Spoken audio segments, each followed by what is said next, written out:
Bienvenue à un nouvel épisode de Médecine in 3 minutes. Comme d'habitude, on va droit au but.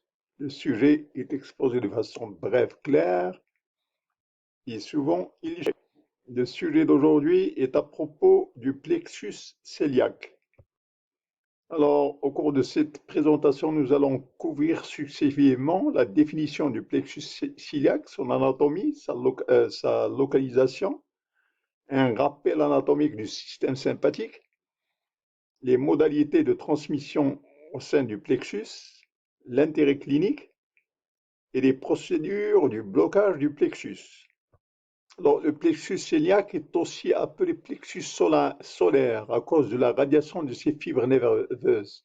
C'est un réseau de fibres qui est localisé au niveau de l'abdomen, près du tronc cœliaque et de l'artère mésentérique supérieure et de l'artère rénale.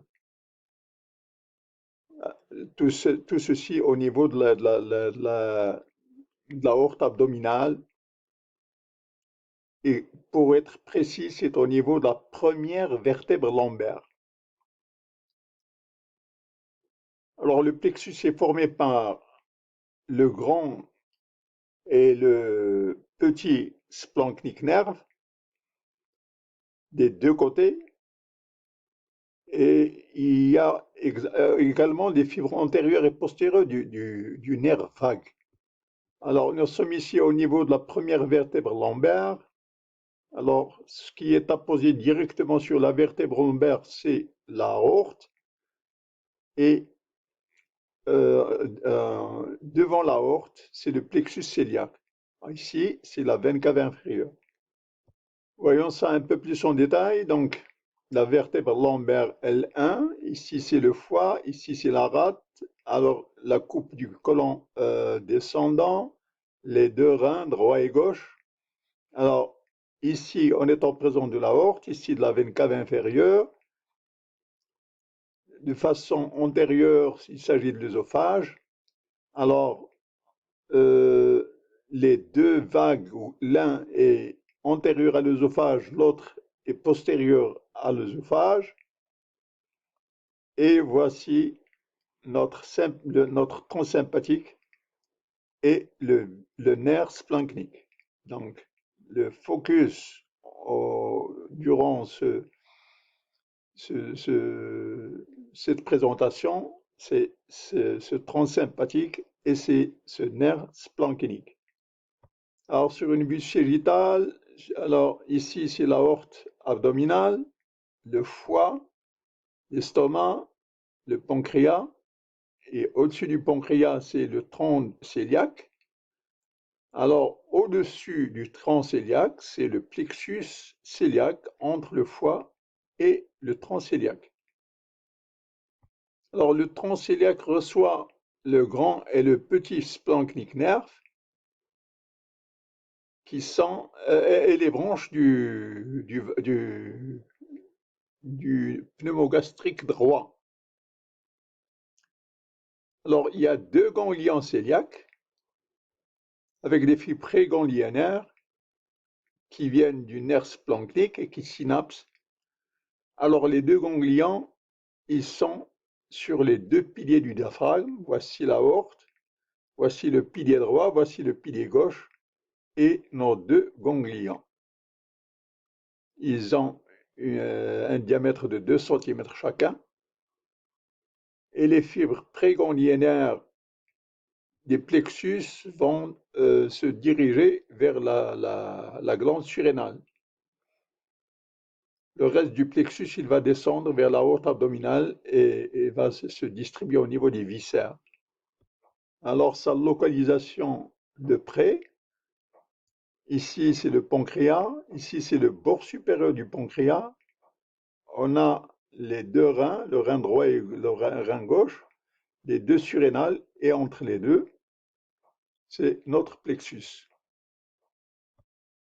Alors, les deux reins, droit et gauche, le foie, le côlon, la rate, et puis l'aorte, la veine cave et l'œsophage, les deux pneumogastriques.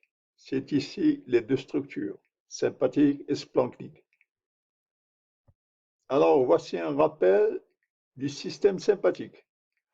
Il est admis que le système sympathique prend son origine au niveau de l'hypothalamus. Il descend jusqu'à la première vertèbre dorsale. Alors le sympathique, il est aussi appelé le thoraco-lombaire outflow. Pourquoi? Parce que c'est les vertèbres, il s'étend entre les vertèbres thoraciques et lombaires. On l'appelle thoraco-lombaire outflow. Alors, cette voie qui descend, elle pénètre au niveau de ce qu'on appelle le centre de Budge, le centre ciliospinal de Budge, et c'est de là que les fibres vont synapser pour aller sur pour aller sur la médulo-surrénale, à ce niveau. Alors les modalités, quand les fibres elles quittent la moelle, eh bien, certaines fibres pégonnières vont synapser au niveau de la chaîne sympathique, d'autres vont pas synapser et vont être ascendantes ou descendantes, et d'autres vont traverser la chaîne pour faire leur synapse ultérieurement. Alors voici le schéma clé de la présentation. 3 niveaux, le niveau D5 à D9, le niveau D10 à D11 et le niveau une autre présentation de T5 et T9, de D5 et de la dorsale numéro 5 et de la dorsale numéro 9. Alors, ici, c'est la chaîne sympathique, deux ganglions, le ganglion cœliaque. Alors,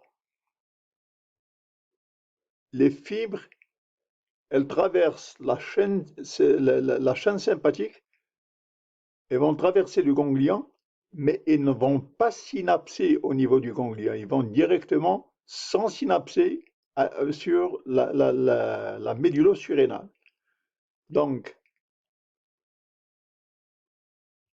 les fibres sympathiques présynaptiques qui viennent du niveau T5 à T9, elles traversent le ganglion cœliaque sans faire aucune synapse. Ils vont directement sur la médulo-surrénale.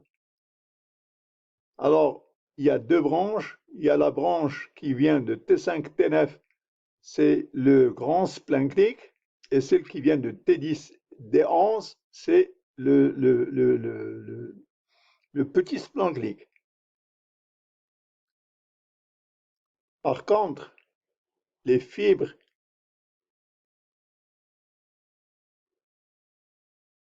certaines fibres elles vont venir traverser la chaîne, mais elles vont synapser au niveau du ganglion cœliaque. Ici, elles ne synapsent pas, ici, elles synapsent.